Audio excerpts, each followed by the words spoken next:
Hello and welcome to my channel. My name is Arsha and today we are going to study pulmonary tuberculosis. तो बेटा अब तक हम क्या है हमारे रेस्पिरेटरी जो सिस्टम है उसके डिसऑर्डर्स कर रहे हैं. तो आज का जो हमारा डिसऑर्डर रहेगा that is pulmonary tuberculosis and जो हम सेकंड डिसऑर्डर पढ़ेंगे दैट इज प्लूरल इन्फ्यूजन. तो सबसे पहले हम पल्मोनरी ट्यूबरक्लोसिस के बारे में देख लेते हैं. अब सबने ट्यूबरक्लोसिस के बारे में सुना है कि दैट इज कि ये एक इन्फेक्शियस डिजीज है. तो बस उसी इन्फेक्शियस डिजीज को आज हम डीपली स्टडी करेंगे कि उसमें क्या होता है और कैसे वो हमारी बॉडी में क्या है ट्रांसमिट होती है. तो क्रॉनिक ये क्या है अ क्रॉनिक इन्फेक्शियस डिजीज. जो हमारा ट्यूबरक्लोसिस है ये क्या है क्रॉनिक इन्फेक्शियस डिजीज है जो किसके थ्रू कॉज की जाती है. पॉजिटिव एजेंट क्या रहेगा इसका मायोबैक्टीरियम ट्यूबरक्लोसिस जो कि मायोबैक्टीरियम ट्यूबरक्लोसिस के द्वारा कॉज की जाती है.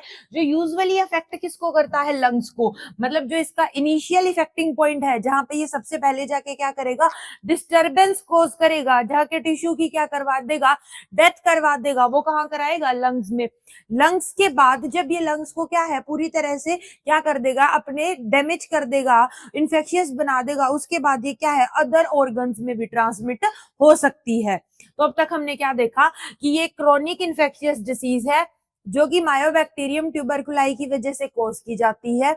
सबसे पहले ये लंग्स पे अपना इफेक्ट शो करती है पर अगर ये प्रोलॉन्ग टाइम तक अनट्रीटेड रहे तो ये क्या है अदर बॉडी पार्ट्स को भी क्या कर सकती है अफेक्ट कर सकती है. अब इसका ट्रांसमिशन देख लो बेटा किस रूट से गया. अब ये डायग्राम आपको क्या शो कर रहा है कि ये मायोबैक्टीरियम ट्यूबरकुलोसिस है और ये क्या है इनहेल कर लिया किसी एक पर्सन ने. उसके क्या है लंग्स को जाके इसने इन्वेड कर दिया. ये क्या है मायोबैक्टीरियम ट्यूबरकुलाई के क्या है ऑर्गेनिजम्स जो है प्रेजेंट है और लंग को जाके क्या कर दिया अफेक्ट कर दिया. नेक्स्ट हमारा आ जाएगा इटियोलॉजी एंड रिस्क फैक्टर. तो ये देखो बेटा ट्रांसमिशन कैसे हो रहा है. कोई भी हम क्या है इनहेल कर रहे हैं. अगर सपोज कोई एक पर्सन है एक्स उसको क्या है ट्यूबरक्लोसिस का इन्फेक्शन है. अब जैसे ही वो पर्सन एक्सहेल करेगा अगर उसको सीरियस क्या है इन्फेक्शन है तो उसके एक्सहेल जैसे वो जो एयर वो एक्सहेल करेगा उसमें क्या होंगे मायोबैक्टीरियम ट्यूबरकुलाई के सेल्स प्रेजेंट होंगे. उसके अलावा जब वो कफ करेगा उसमें भी होंगे. तो सपोज करो कोई एक पर्सन है जिसको क्या है एक्स कोई पर्सन है उसको क्या है ट्यूबरक्लोसिस है. उसने कफ किया कफ करते टाइम उसने अपना हाथ यूज कर लिया तो इस हाथ पे क्या आ जाएंगे बैक्टीरिया आ जाएंगे. वही बैक्टीरिया से अगर वो इस पेन को टच कर लेगा तो इस पेन पे क्या है वो बैक्टीरिया प्रेजेंट हो जाएंगे. फिर उसने ये रख दिया उसके बाद जब मैं सेम पेन को होल्ड करूंगी तो वो बैक्टीरिया यहाँ गए मैंने कुछ XYZ अपना हाथ क्या है फेस पे लगाया और क्या है वो बैक्टीरिया मेरी बॉडी में क्या हो जाएंगे ट्रांसमिट हो जाएंगे. तो ये एयरबोर्न डिसीज है जो क्या है ड्रॉपलेट इन्फेक्शन से क्या होती है ट्रांसमिट होती है. माल न्यूट्रिशन अगर बेटा कोई बंदा क्या है मालनरिश्ड है उस वजह से भी हो सकती है अगर पेशेंट को HIV है. अब HIV में क्यों होगी बताओ. देखो बेटा HIV क्या होता है human immuno deficiency virus. Human immuno deficiency. अब जैसा कि नाम बता रहा है इम्यूनो डेफिशिएंसी इम्यून सिस्टम को अगर वो क्या कर देगा वीक कर देगा तो वीक इम्यून सिस्टम होगा तो वो क्या है डिसीज के ज्यादा प्रोन हो जाएगा. उसका इम्यून सिस्टम क्या हो जाएगा वीक हो जाएगा और उसको क्या है वेरियस डिसीजेस जल्दी से अफेक्ट कर देंगी. सेम वही तरीके से माल न्यूट्रिशन हो जाएगा. डायबिटिक कैंसर थेरेपी स्मोकिंग और एल्कोहलिज्म. एल्डरली या फिर इम्यूनो जो कॉम्प्राइज्ड पेशेंट है उनमें भी क्या है हाईली ट्यूबरक्लोसिस होने के चांसेस जो रहेंगे वो क्या रहेंगे आपके ज्यादा रहेंगे. नेक्स्ट देखेंगे बेटा अपन पैथोफिजियोलॉजी. पैथोफिजियोलॉजी में सबसे पहले क्या जाएगा हम किसी भी डिसीज की पैथोफिजियोलॉजी पढ़ते हैं तो सबसे पहले क्या देखते हैं कि वो डिसीज बॉडी में जा किस रूट से रही है. तो अब जो हमारा मायोबैक्टीरियम ट्यूबरकुलाई है वो किस रूट से जा रहा है क्या है बेसिलस इनहेल्ड हुई लॉज इन एल्वोलाई. एल्वोलाई में जाके उसने लॉज बना लिया. फिर वो क्या करेगा जो लॉज उसने बनाया है उसे क्या हो जाएगा ग्लूकोमा बन जाएगा. ग्लूकोमा की फॉर्मेशन हो जाएगी और ग्रेन्युलोमा बन जाएगा. जो ग्रेन्युलोमा है उसकी फॉर्मेशन हो गई. जैसे ही ग्रेन्युलोमा की फॉर्मेशन हुई तो जहां पे ग्रेन्युलोमा बना है वहां पे सेल्स क्या कर देंगे क्या स्टार्ट कर देंगे नेक्रोसिस स्टार्ट कर देंगे. नेक्रोसिस मीन सेल की क्या है अल्टीमेटली डेथ होनी वहां से स्टार्ट हो जाएगी. जो लंग के सेल्स है लंग के टिश्यू है उनकी क्या हो जाएगी डेथ हो जाएगी. डिसीज में रिमेन लेटेंट. कभी तो ये डिसीज इसी फॉर्म में लेटेंट रह सकती है और कब की किन्हीं किन्हीं पेशेंट में एक्टिव ट्यूबरक्लोसिस की फॉर्म में भी क्या है हमें देखने को मिल सकती है. नेक्स्ट प्रोग्रेसिव टिश्यू डिस्ट्रक्शन होगा। अब देखो बेटा नेक्रोसिस हो रहा है, जितना नेक्रोसिस होगा उतना ज्यादा टिश्यू जो है वो डिस्ट्रक्ट होगा। जब क्या है ज्यादा क्वांटिटी में टिश्यू का है डिस्ट्रक्ट हो जाएगा तो वहां पे कैविटी फॉर्म हो जाएगी, तो उसको हम क्या बोलते हैं, कैविटेशन बोलते हैं। तो अगर क्या है ज्यादा टिश्यू डिस्ट्रक्ट हो गया उसकी वजह से कैविटेशन भी क्या है पेशेंट में हो सकती है। अब डायग्रामेटिकली देखते हैं, देखो बेटा सबसे पहले इन जो है इंजेस्ट हुई डिसीज, ठीक है, मायोबैक्टीरियम ट्यूबरकुलाई एयर से क्या है हमारे बॉडी में गया, बॉडी जैसे ये हमारी बॉडी में गया सबसे पहले इसने जाके इनिशियली अपना इफेक्ट दिखाया लंग्स के ऊपर। लंग्स पे इफेक्ट दिखाने के बाद इसने क्या किया, यहाँ पे ट्यूबरकुलोसिस लेसन बना दिया। क्या बना दिया, जो हमने ग्रेन्युलोमा देखा था ट्यूबरलाई जिसको बोलते हैं, उस फॉर्म में क्या बना दिया, टीबी लेसन बना दिया। तो ये टीबी लेसन 90 to 95% में क्या है यही स्टॉप हो जाता है और क्या है पेशेंट को क्या है सीरियस कफ वगैरह के सिम्टम हमें देखने को मिलते हैं।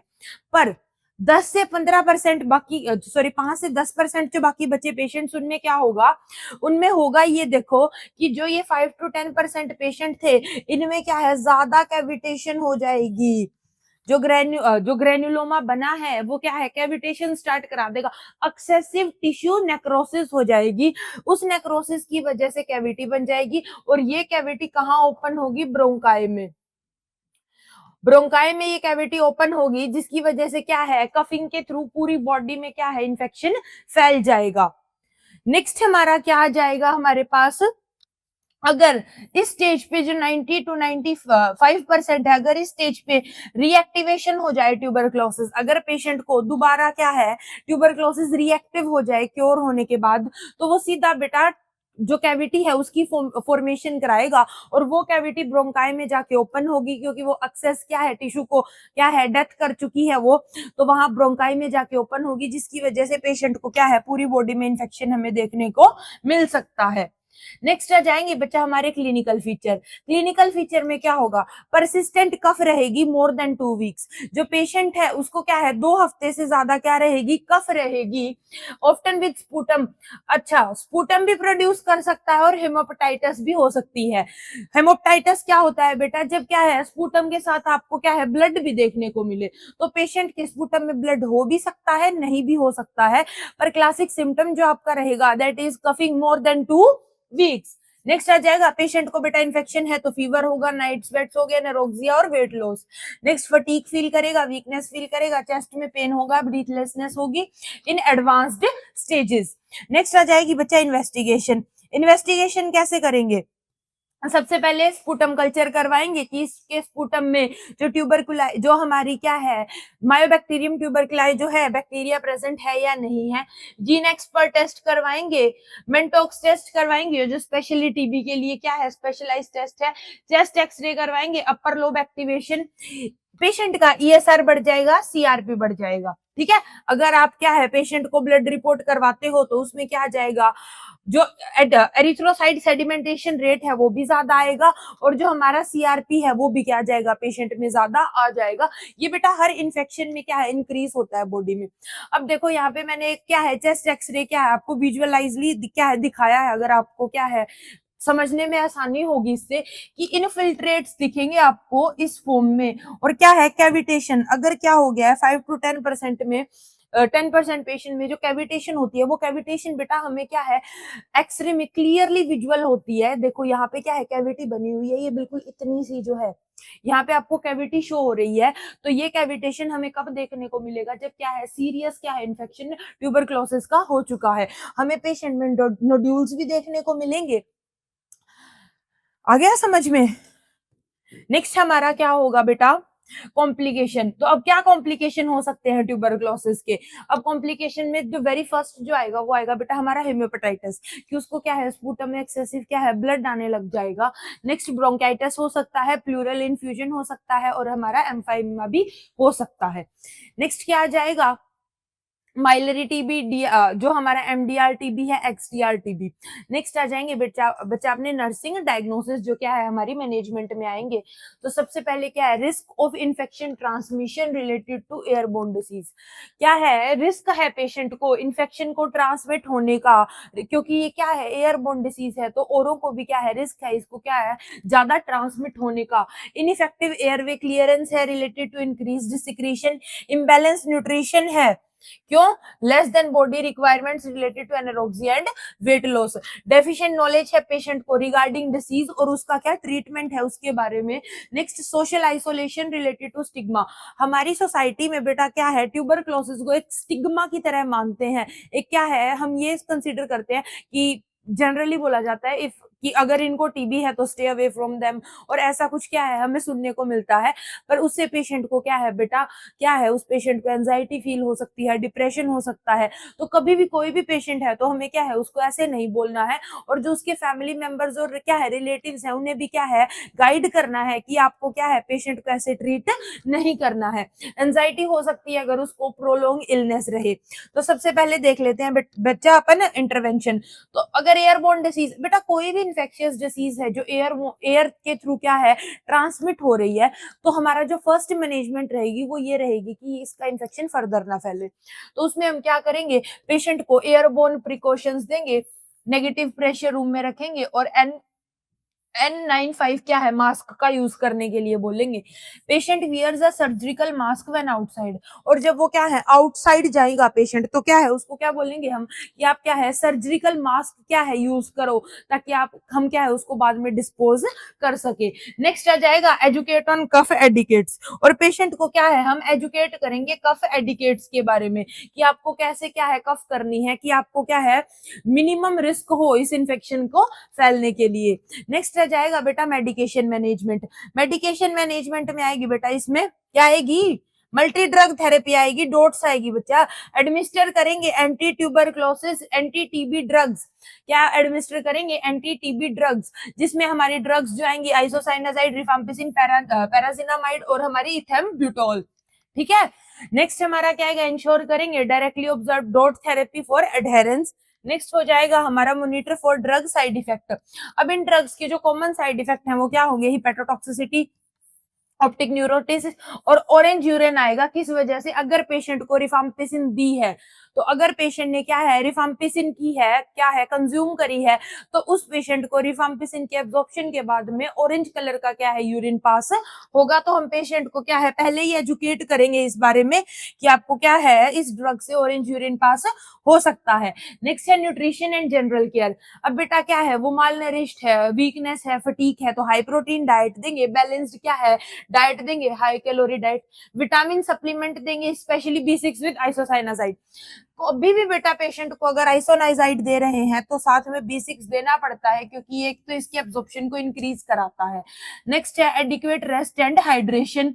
साइकोलॉजिकल एंड सोशल सपोर्ट में क्या आ जाएगा, रिड्यूस करेगा स्टिग्मा थ्रू काउंसलिंग। क्या हम पेशेंट को काउंसिल करेंगे कि ये क्या है कोई सोशल स्टिग्मा नहीं है, इन्वॉल्व करेंगे फैमिली को ट्रीटमेंट एडहेरेंस में, connect to social support program, और उसको क्या है सोशल सपोर्ट प्रोग्राम से कनेक्ट कर देंगे।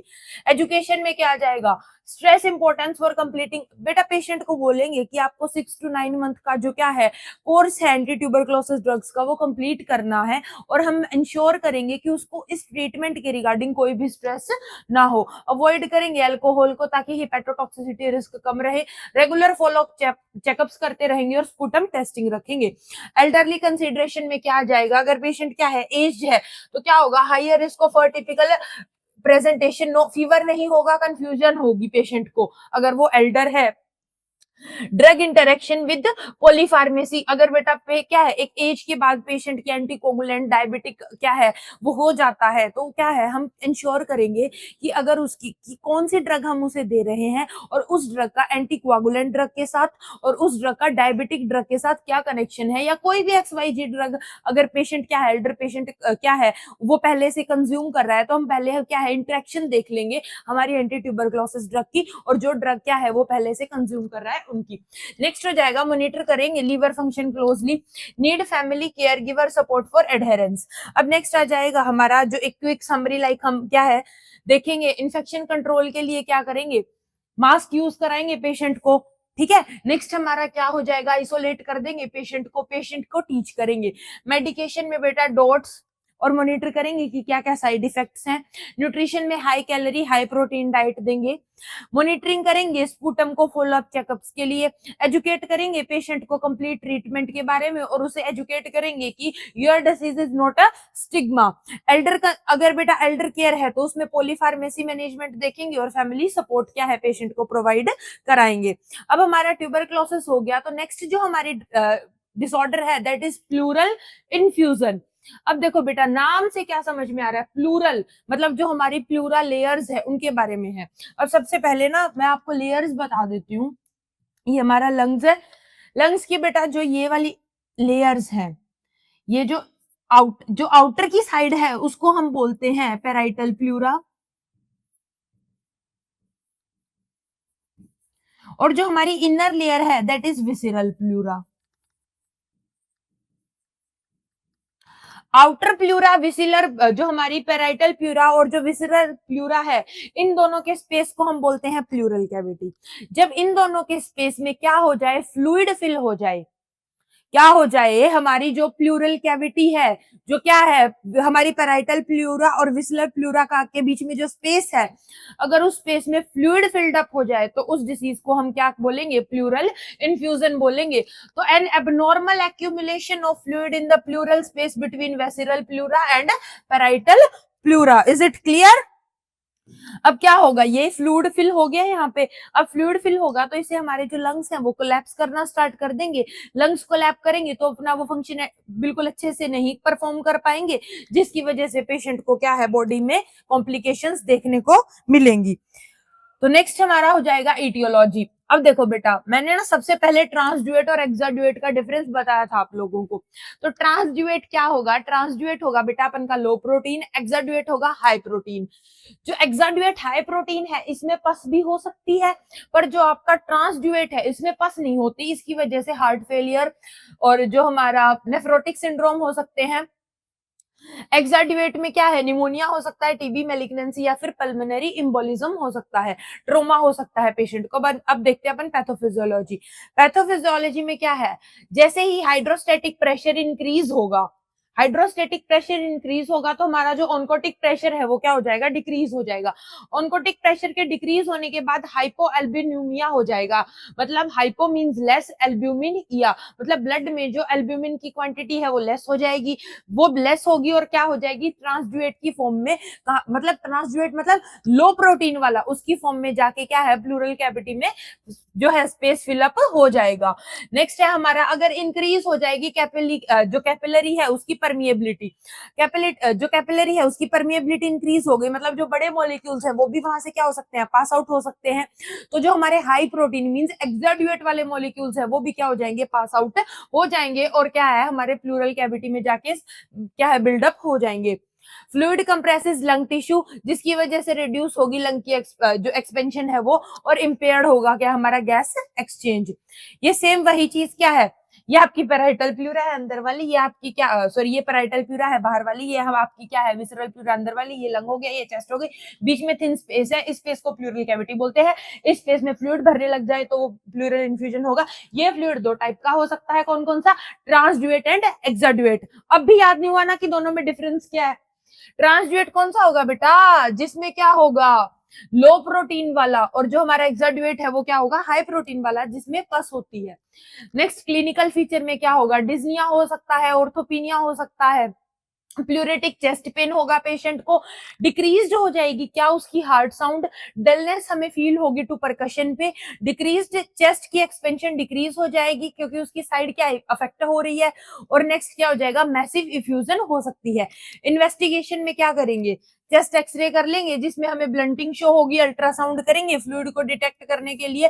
थ्रोम्बोसेंटेसिस क्या होता है, थ्रोम्बोसेंटोसिस तो कर देंगे, पर ये तो देखो डायग्नोस्टिक भी है और थेरेपेटिक भी है, मतलब इससे हमें पता भी चल जाएगा कि क्या हुआ है और ये क्योर भी हो जाएगा। क्या होता है थ्रोम्बोसेंटेसिस, थ्रोम्बोसेंटेसिस होता है बेटा जब क्या है, पेशेंट को सपोज करो क्या है, प्लूरल इन्फ्यूजन है, तो हमें चेक करना है कि वेदर इट्स ट्रांसड्यूएट और एक्साड्यूएट। अगर क्यों, क्योंकि अगर बेटा क्या हुआ, एक्साड्यूएट हुआ तो कौन सा इन्फेक्शन है, तो हम पेशेंट को कौन सी एंटीबायोटिक देंगे, वो तो डायग्नोसिस पे डिपेंड करता है ना। तो देखो अगर क्या हुआ, अगर हम पेशेंट है उसको प्लूरल इन्फ्यूजन है, फ्लूइड फिल हो चुका है लंग्स के अराउंड, तो हम क्या करेंगे, एक थिन निडल उसकी चेस्ट में से पास करेंगे। उस निडल को हम यूज करते हैं फ्लूइड को वॉश ऑफ करने में, फ्लूइड को बॉडी से निकालने के लिए। तो फ्लूइड बॉडी से निकल जाएगा, वो उसका थेरेपेटिक यूज होगा। अब फ्लूइड निकल गया है, उसको चेक करेंगे वेदर इट्स ट्रांसड्यूएट और एक्साडुएट, तो वो क्या हो जाएगा, हमारा डायग्नोस्टिक पर्पस को फुलफिल कर देगा। ठीक है, आ गया समझ। नेक्स्ट आ जाएगा बेटा अपन के कॉम्प्लिकेशन। कॉम्प्लिकेशन में क्या होगा, एम्फाइसीमा हो सकता है, फाइब्रोसिस हो सकती है, रीएक्सपेंशन पल्मोनरी एडिमा हो सकता है लार्ज ड्रेनेज के बाद। Next is our nursing diagnosis. Nursing diagnosis में क्या आ जाएगा, impaired gas exchange related to fluid compression lung of lung, infected breathing pattern related to decrease lung expansion. Anxiety हो सकती है किसकी वजह से, ब्रीथलेसनेस की वजह से, और जो इन्वेसिव प्रोसीजर हो रहे हैं उनकी वजह से। Risk for infection related to pleural fluid aspiration. अब इसके क्या है, हम सबसे पहले क्या देखेंगे, नर्सिंग इंटरवेंशन। नर्सिंग डायग्नोसिस हो गए, तो अब हम नर्सिंग इंटरवेंशन देखेंगे कि पेशेंट को कंफर्ट फील करवाने के लिए हम क्या कर देंगे, सेमी फाउलर पोजीशन क्या है उसको रिकमेंड करेंगे कि आप सेमी फाउलर पोजीशन में क्या है सबसे ज्यादा बैठिए फॉर कंफर्ट। एडमिनिस्टर करेंगे ऑक्सीजन थेरेपी, क्यों करेंगे, क्योंकि पेशेंट को ब्रीथलेसनेस फील हो रही है बेटा, ब्रीथलेसनेस की वजह से वो क्या है और भी ज्यादा इरिटेट हो रहा है, और भी ज्यादा परेशान हो रहा है, तुम क्या कर देंगे, ऑक्सीजन थेरेपी क्या एडमिनिस्टर कर देंगे। असिस्ट करेंगे विद थ्रोम्बोसेंटेसिस, थ्रोम्बोसेंटेसिस होगा पेशेंट का तो असिस्ट करेंगे, और मेंटेन क्या करेंगे, असेप्टिक टेक्निक। क्यों करेंगे aseptic technique maintain, aseptic technique इसलिए मेंटेन करेंगे ताकि पेशेंट को क्या ना हो सके, क्या ना हो सके पेशेंट को। असेप्टिक टेक्निक इसलिए मेंटेन करते हैं ताकि पेशेंट को क्या ना फर्दर इन्फेक्शन के चांसेस कम हो जाए। मॉनिटर करेंगे हमारे वाइटल्स को, पोस्ट ऑपरेटिव है तो क्या करेंगे, लाई ऑन अनअफेक्टेड साइड, और क्या है, मॉनिटर फॉर न्यूमोनोथोरेक्स। एडमिनिस्टर करेंगे एंटीबायोटिक, जो भी इन्फेक्शन प्रेजेंट है, अगर इन्फेक्शन प्रेजेंट है तो पेशेंट को क्या है एंटीबायोटिक देंगे। एनकरेज करेंगे कफिंग को, डीप ब्रीथिंग पोस्ट प्रोसीजर को। नेक्स्ट हमारा क्या जाएगा, एजुकेट करेंगे on underlining cause, CHF control और टीबी थेरेपी के बारे में। नेक्स्ट हमारा होगा एल्डर कंसिडरेशन। एल्डर कंसिडरेशन में हम देखेंगे कि एल्डर को क्या है बेटा, ज्यादातर चांसेस होते हैं ट्रांसड्यूएट के, जो है फ्लूइड है वो ट्रांसड्यूएट टाइप का होने के, और क्या है इंक्रीज्ड रिस्क हो जाता है किसका, क्योंकि अगर पेशेंट को हम क्या है थ्रोम्बोसेंटेसिस कर देते हैं पेशेंट की चेस्ट में, अगर एल्डर पेशेंट और उसकी चेस्ट में निडल से हमने फ्लूइड बाहर निकाल दिया, तो उससे क्या है पेशेंट को बाद में बहुत कॉम्प्लिकेशंस क्या है देखने को मिल सकती है। मॉनिटर करेंगे फ्लूइड या इलेक्ट्रोलाइट बैलेंस क्लोजली, ताकि पेशेंट क्या है डिहाइड्रेटेड ना हो। नेक्स्ट जो हमारा टॉपिक है वो है पल्मोनरी एम्बोलिज्म। पल्मोनरी एम्बोलिज्म और लंग कैंसर हम हमारी कल की क्लास में कवर करेंगे, सो दैट हमारा रेस्पिरेटरी चैप्टर पूरा कंप्लीट हो जाए। होप आपको ये आज के दोनों टॉपिक समझ आए होंगे। और अगर आपको इन दोनों टॉपिक्स में कोई डाउट है या फिर कोई भी डाउट है जो हमने अब तक पढ़ा है उससे रिगार्डिंग, तो आप मुझे कमेंट डाउन कर दीजिए, I will definitely answer it out. और अगर आपको ये नोट्स चाहिए तो भी आपको कमेंट करना पड़ेगा कि मैम हमें ये नोट्स चाहिए। सो तब तक के लिए गुड बाय, टाटा।